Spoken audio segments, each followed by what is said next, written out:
Welcome back. You know, parents talk to their kids about getting good grades, friendships, the dangers of drugs, but conversations about personal finance aren't all that common. In today's uncertain economy, they really should be. Here to talk about a partnership offering some high schoolers lessons in financial literacy are David Schulke, President and CEO of Spring Bank, and Rose Oswald-Poles, who is President and CEO of the Wisconsin Bankers Association. Good to have you here today. Thank you. Good to see you. You know, kids and adults, know how to use debit cards these days, but none of these young people know how to balance a checkbook. I mean, it really goes to show that we've been taught a lot of things in school, but personal finance is one area I think we're probably lacking as a society, aren't we? Well, it's not part of the regular curriculum in almost any school district. And of course, being a banker, I think financial literacy is darn important, and people need to understand their own finances so they can save and plan and have a better future for themselves. You're with the Wisconsin Bankers Association, Rose. Let's talk a little bit about this web-based financial literacy program that we're seeing more and more schools get into. Right. Well, WBA really partnered with a technology education provider called EverFi, and they have created this unique system that kids love because it's very interactive. It's very similar to the games they're used to playing on their own handheld devices. But it actually teaches them lifelong skills in personal finance. It's a 10-module program that has over 600 subjects covering everything from basically balancing your checkbook, like you mentioned, to the use of credit cards, how to control that, overall basic personal finance topics. David, what is Spring Bank's role in all of this? Well, we became aware of the program through the Wisconsin Bankers Association, and we agreed right away that we wanted to be involved. And we are sponsoring this program at the two Brookfield Central high schools, Brookfield Central and Brookfield East. Mm-hmm. So the students there, as you mentioned, Rose, is this part of an existing class, perhaps like a business class, and it's maybe a 6-course or 6-week session? Well, currently at Brookfield Central, it is part of a business class, but the program really could be fit into a number, I think, of different classes about economics or business personal finance. So I think there's more than one entry point in the school, and we're not going to dictate where that school finds the best place for it. We just are excited that they wanted to use the program. Rose, give us a real-world example of how valuable this could be for a student. Well, the recent statistics show that students come out of college with an average debt of $45,000, and that's typically a combination of many things: student loans, credit card debt, and even car loans, installment loans. So the level of debt that people are undertaking is really huge compared to perhaps what their income might be to be able to repay that debt once they graduate from college. So it's really critical for just basic skills in terms of understanding, what you're bringing home for income versus what you maybe can spend on necessary items versus luxury items. Those are really key skills that need to be trained.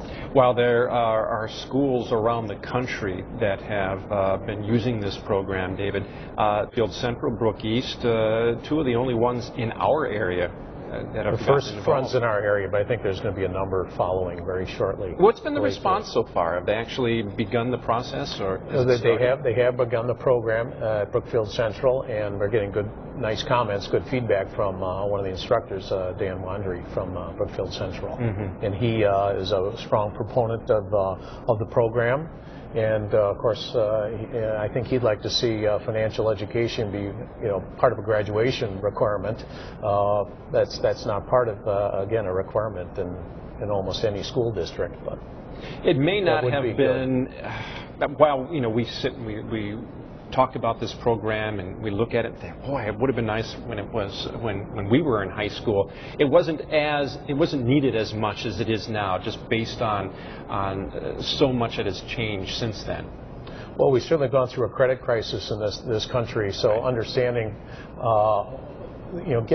from helping to provide the tools to better understand your own financial picture, I think has benefits not just in the short term, but in the long term for individuals, and their families and how they view the world and what's going on around us. I would imagine, Rose, the lack of financial savvy could really have a trickle-down effect from the millennials.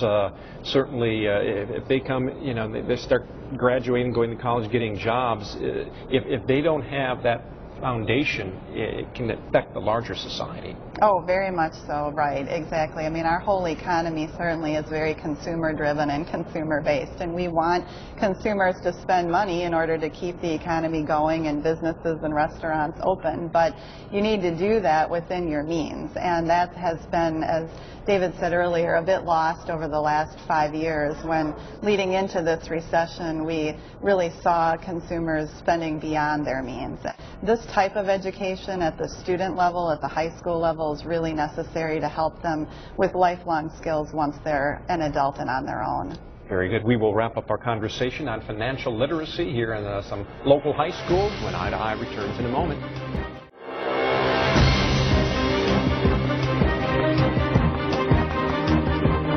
Welcome back. We're talking about financial literacy program that Brookfield East and Central High Schools are incorporating into their curriculum thanks to the help of Spring Bank and the Wisconsin Bankers Association, a really cool public-private partnership. Rose, let's talk about how this is actually applied, how these young people are really getting enthused and engaged with this program.